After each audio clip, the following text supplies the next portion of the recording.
So, Jed, are you decide? Sorry, you don't have to. Come.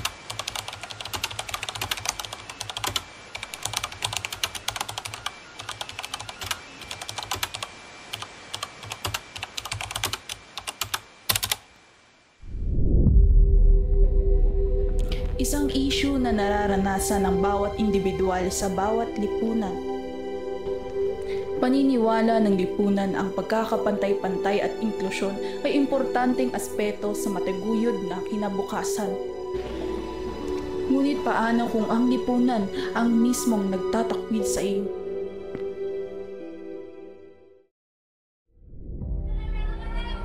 Bilang parte po ng LGBT, meron po ba kayong mga kahit anong karanasan na may umapatungkol sa diskriminasyon? Bilang parte ng LGBTQ bisexual, nagsimula sa pamilya ko ang diskriminasyon na naranasan ko. And dahil nga sa pamilya ko nagsimula ang diskriminasyon, of course, dadamdamin ko to and forever siya magmamarka sa puso ko. And mahirap siyang tanggapin kasi siyempre, bilang miyembro ng sarili mong pamilya, bakit sa kanila ka mismo nakakaranas ng diskriminasyon?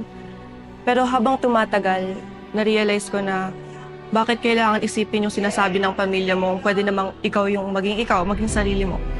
So, mas pinili ko na lang piliin na sundin kung ano yung gusto ko and kung ano talaga ako. Bukod po doon, meron po bang parang physically na nasaktan ng ganito? Wala naman po. So ano na lang po siguro yung maipapayo no, na mga kapwa natin na tingil dito?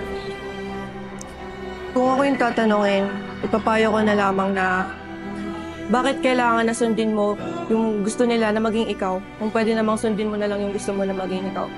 Kasi at the end of the day, mabubuhay kang ikaw and mamamatay kang ikaw. Which simply means na why let others control you to be you, kung pwede namang ikaw na lang yung maging ikaw. I'm Celestine and I'm 19 years old and I'm part of LGBT as trans woman.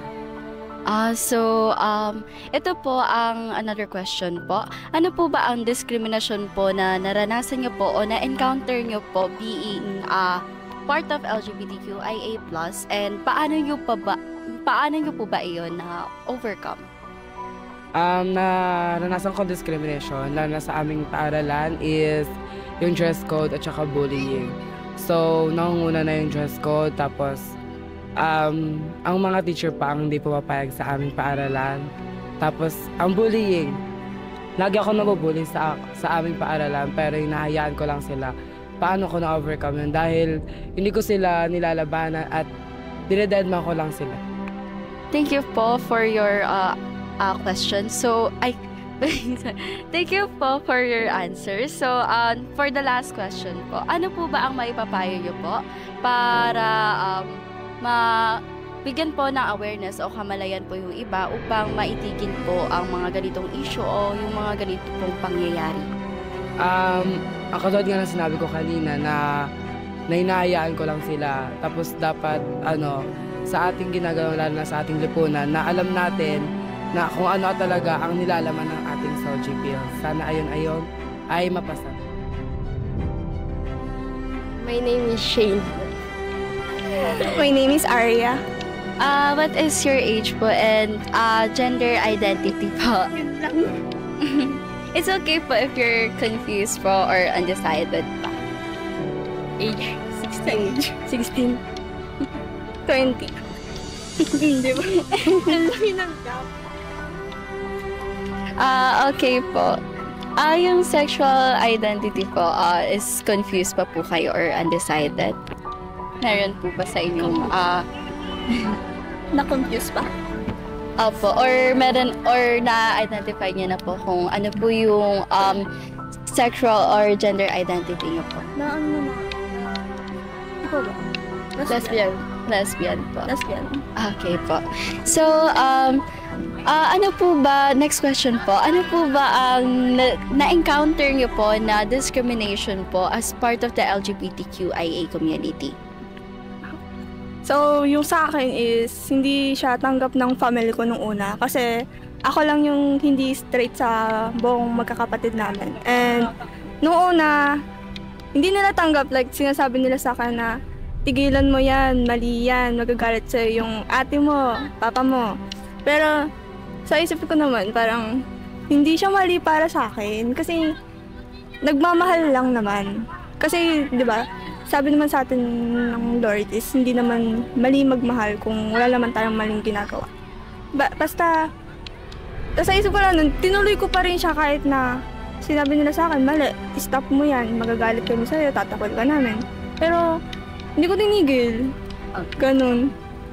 Tapos, hanggang sa, hinayaan na nila ako. Tinanggap na nila. Okay po. So, para po sa sarili nyo po, paano nyo po ba na-overcome yun? Yung discrimination po or yung feeling po na ganun po? Sa akin kasi, mas naging open ako dun sa gender sexuality ko. Tapos, mas pinaintindi ko sa kanila na eto ko. Na kahit anong pag-intindi ko sa sinasabi nila sa akin na maging straight ka, lalaki yung maging boyfriend mo, mag-boyfriend ka or mag-aasawa ka in the future. Pero, para sa akin, kasi hindi ko mapipilit yung sarili ko eh. Parang pag tinignan ko pa rin lalaki, parang hindi ko kayang mahalin. Kahit sabihin kong itry ko magpaligaw, ganun, parang hindi ko kaya. Tapos, ayun, mas pinaintindi ko sa kanila na hindi ko kaya, eto ko.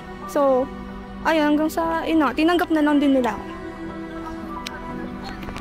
Last question po. Paano nyo po ba ano po ba ang maipapahayag nyo po or may bibigay nyo po na advice sa madla po para po ma-stop or ma-prevent po kahit papaano yung mga ganito po mga experiences po or yung mga ganitong issues po in the LGBTQIA+ community? So, para sa akin kasi mas kung may makikilala tayo or makikita tayo na part sila ng LGBTQA, dapat mas tanggapin natin and wag natin silang husgahan.